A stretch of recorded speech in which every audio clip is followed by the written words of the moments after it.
presque de l'info. C'est la revue de presque de Nicolas Canteloup. Ah bah tiens, ils sont encore dans le studio. Sonia Mabrouk est son invitée. Madame Mabrouk, vous savez, nous allons tout faire, tout mettre en œuvre pour que ce système des retraites soit un système juste.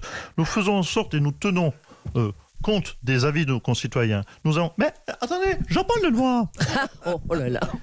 on dit que vous êtes l'anesthésiste en chef tout de même. Répondez. Attendez, d'ailleurs, quelqu'un veut vous interpeller à l'antenne. Et ça, c'est nouveau. C'est Xavier Bertrand. Xavier Bertrand ? Oui. Vous m'entendez ? Écoutez, je voudrais m'adresser à Jean-Paul Delevoye et lui demander une chose, une seule chose. Et je lui demande, cette chose que je vais lui demander, de mettre en place un simulateur. Jean-Paul, je te demande de faire des simulations. Il faut que tu simules, Jean-Paul. Que tu simules à l'antenne. Qu'on est très copains. Qu'on se vous voit. Même si on se tutoie. Alors, qu'est-ce que vous en pensez, Jean-Paul Delevoye ? Écoutez, ce que je peux vous dire, c'est que Xavier Bertrand est quelqu'un que j'apprécie beaucoup. C'est quelqu'un que j'aime. C'est quelqu'un pour qui j'ai beaucoup d'estime, qui a fait beaucoup de bien dans les Hauts-de-France. J'ai un message du président public. Tu vas arrêter de faire des compliments aux petits gros du Nord. Oui, bon, j'arrête. À vous, madame Mabrouk,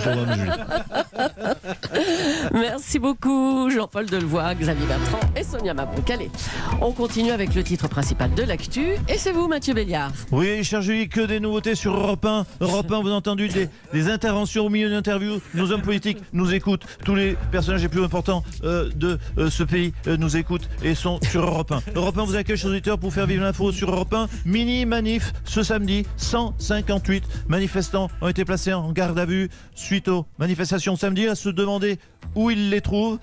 On est à on dirait qu'il y a plus de manifestants arrêtés plus que de on est un qu'il y a plus de manifestants arrêtés que de manifestants tout court. Voilà, ça va, bien c'est la bonne phrase. Voilà, des nouveautés, même on arrive à savonner, ça c'est nouveau sur Europe 1. Sinon on a eu également ce témoignage bouleversant sur ce jeune sourd à 6h30 qui participe à Danse avec les stars. C'était émouvant. Je rebondis, je lui envoie un disque de Bruce Springsteen. Ah bon, merde, du coup, non, Bruce Springsteen. Non, oui, non, du coup, oui, c'est une connerie, pardon. Sûr, oui, mais il a le Bluetooth, donc ça devrait aller. Bon, bref. Bruce Springsteen, il y a beaucoup de vers sur Bruce Springsteen, c'est pour ça que j'aime beaucoup, qui a 70 ans aujourd'hui, et moi je suis à la place de Bruce Toussaint, qui a présenté cette matinale avec brio. Bruce Toussaint, qui a moins de tubes que Bruce Springsteen, mais on l'embrasse quand même. Sinon, c'est également l'anniversaire de Patrick Cavrivière, tout le monde s'en fout, mais ça m'économise un SMS, et c'est plus classe. Voilà. Mais Patrick ou Philippe ? Patrick. Non, Patrick, le frère de Philippe, mais je ne vais pas rentrer dans toute l'histoire de famille. Ah, on est à fêter les anniversaires des frères des auteurs. Ouais. On n'a pas toujours son temps viré. J'espère que vous avez une sœur, j'espère que Constance Benquet a une sœur, comme ça je pourrais équilibrer le jeu. Voilà, amis sourds, peut-être que... Non mais faut pas se gêner. Arnaud Lagardère a peut-être un frère. Voilà, amis sourds, votre journée spéciale c'est le 28 septembre. Écoutez-nous sur Europe 1. Vous, ça ne nous change pas grand-chose, mais nous, ça nous fait du bien au niveau des audiences. Oui, d'accord. Oh là là, Mathieu. Allez, on parle des manifestations qui ont tourné court ce week-end. On va recevoir le ministre de l'Intérieur, Christophe Castaner. Bonjour. Bonjour. Quelle ambiance joviale ce matin sur Europe 1. Merci de m'accueillir sur cette musique. Je suis un flic heureux, oui, disons-le, de la gestion de ces manifestations. Et je remercie solennellement ce matin sur votre antenne d'Europe 1, faut-il le rappeler si les gens n'ont pas encore compris. Non mais ça va. Que je remercie les forces de l'ordre qui, vous l'avez vu, n'ont tué personne. Ah bah encore heureux. Non mais attendez, monsieur Castaner. Écoutez, il faut se satisfaire des choses qui sont positives. Mais il y a mieux. Aucun bébé n'a pris un tir de flashball dans le front ou dans sa couche culotte. Oui, non mais rendez-vous compte, aucun policier n'a tiré au flashball à bout portant dans une poussette, quelle qu'elle fût. C'est le signe, oui, parce que je maîtrise parfaitement la langue française, c'est pour ça que je parle lentement, pour éviter de faire des fautes de syntaxe. C'est le signe d'une maîtrise absolue. J'ai donc décidé, en âme et conscience, de récompenser les policiers qui n'ont arraché les yeux d'aucune personne âgée, d'aucune vieille dame, et qui n'ont pas enfoncé leur matraque dans l'océan d'un vieux hippie. Le séant d'un vieux hippie. Il y a quand même eu des vidéos. Oui, parce que j'ai un langage policier, madame. Dis donc, Julie. il y a quand même J'aurais pu dire d'autres mots. Oui, qui était dans la première version d'ailleurs du texte. Monsieur Cabrol a apprécié mieux la première version. Il y a quand même eu des vidéos où on voit des policiers matraquer des manifestants pour le climat. Hein. Ils ne sont pas violents du tout, ceux-là.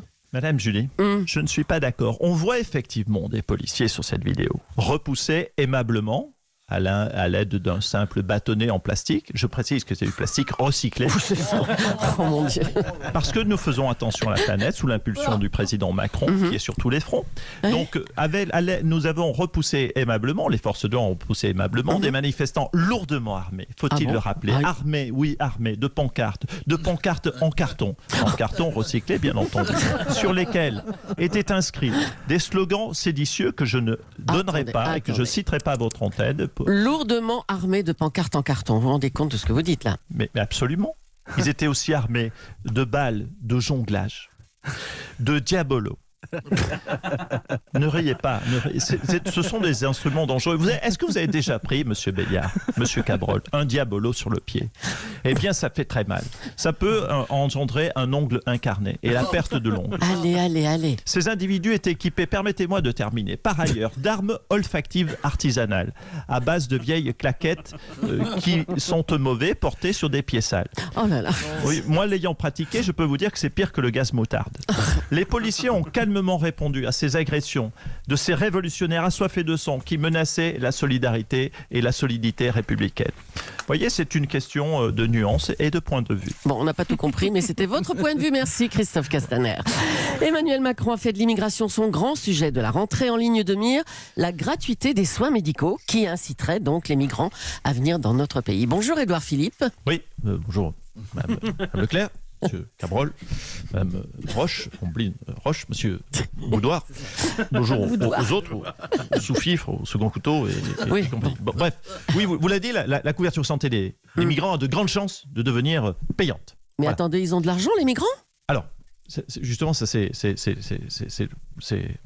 le souci. Non, évidemment, ils n'ont pas. Non, bien sûr, on a fait des études, ils n'ont pas d'argent. Mais le but n'est pas l'argent. C'est pas une question d'argent. Le but, c'est que ce soit dissuasif. C'est-à-dire, mais on ne comprend pas.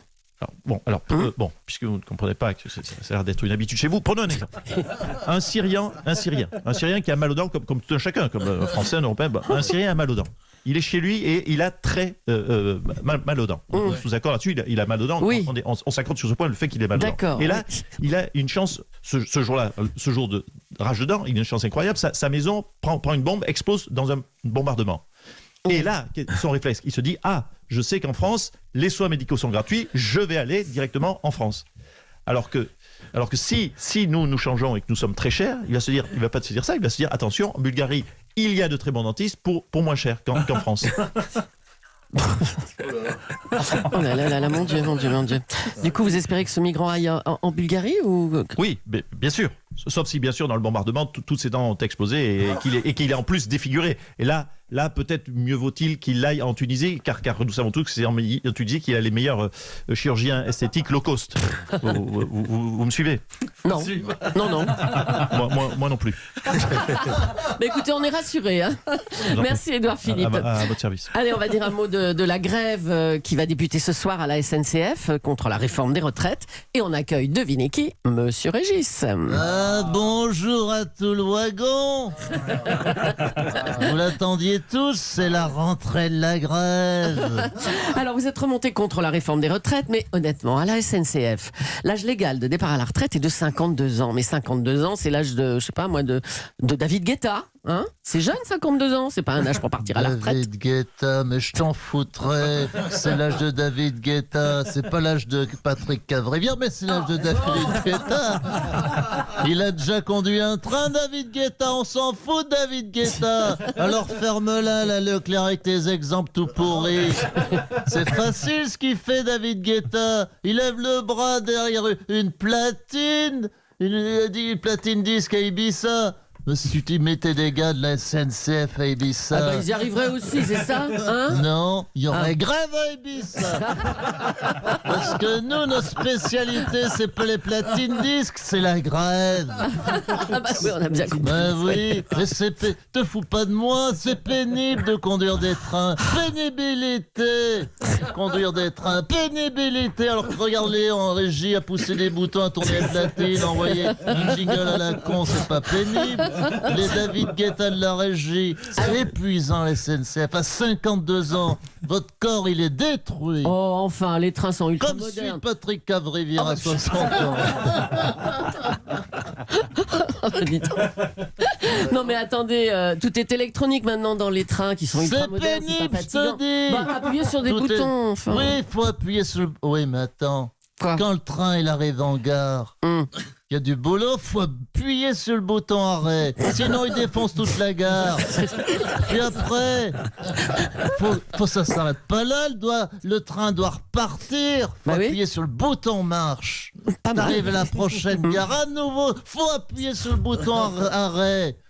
C'est la chaîne, tu travailles à la chaîne. Il arrive dans une autre gare, puis il faut repartir, faut appuyer sur le bouton marche. Oui, bah c'est arrêt, bon, oui. marche arrêt, Ok. marche arrêt, Non. marche arrêt. C'est bon, marche- on a compris pour marche une fois. arrêt, On a compris, on a marche- compris. Tu vois que c'est pénible. Marche arrêt, pénibilité. Je suis balèze en cassage de noix. Je casse mieux les noix que Fanny Agostini. Elle est bonne celle-là. Donc Ah, la grève va se poursuivre, hein, ça oui, commence ce soir. I got the feeling that tonight gonna be le bordel. Oh là là, Monsieur Régis en David Guetta. Et voilà, Qui lui David Guetta de la grève. Merci. Merci beaucoup. Merci beaucoup, Julie. Merci à Nicolas Conte.